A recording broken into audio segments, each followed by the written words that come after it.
మరి ఈరోజు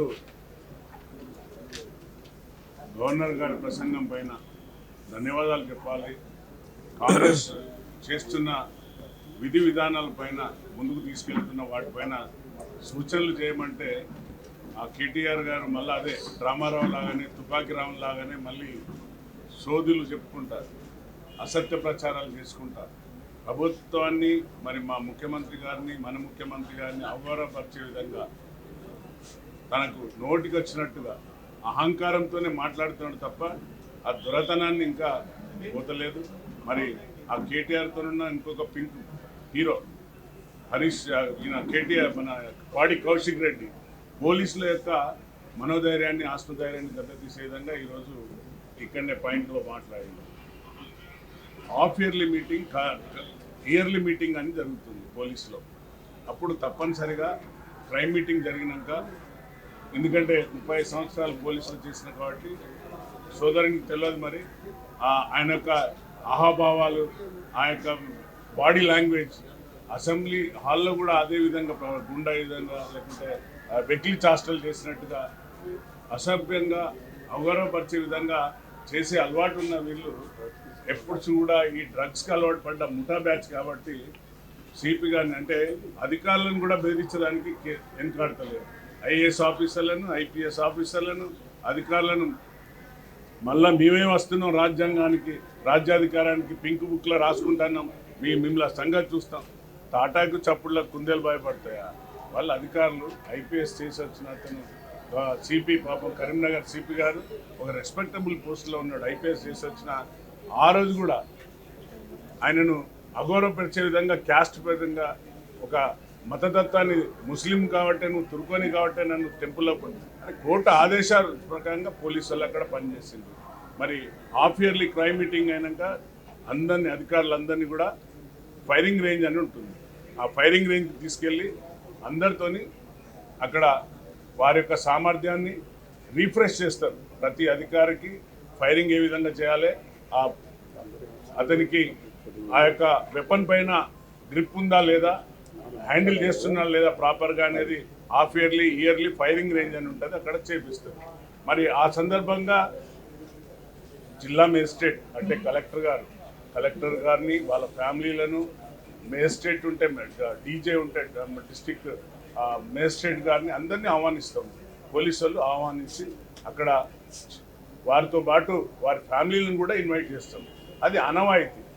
అది దాన్ని పట్టుకొని నువ్వు ప్రైవేట్ వ్యక్తులతో ఫైరింగ్ చేయించినావు, మీ ఫ్యామిలీతో ఫైరింగ్ సెనిస్టైజ్ చేసేటప్పుడు మీ అందరికీ తెలుసు తెలంగాణ ఉన్న పరిస్థితిలో మా ఫ్యామిలీ అందరికి కూడా ఏ విధంగా ఫైరింగ్ వస్తుంది, ఏ విధంగా మనం ప్రొటెక్షన్ చేసుకోవాలి, ఏ విధంగా వెపన్స్ హ్యాండిల్ చేయాలనేది మా పిల్లలకు, మా ఫ్యామిలీకి కూడా నేర్పుతాం మేము.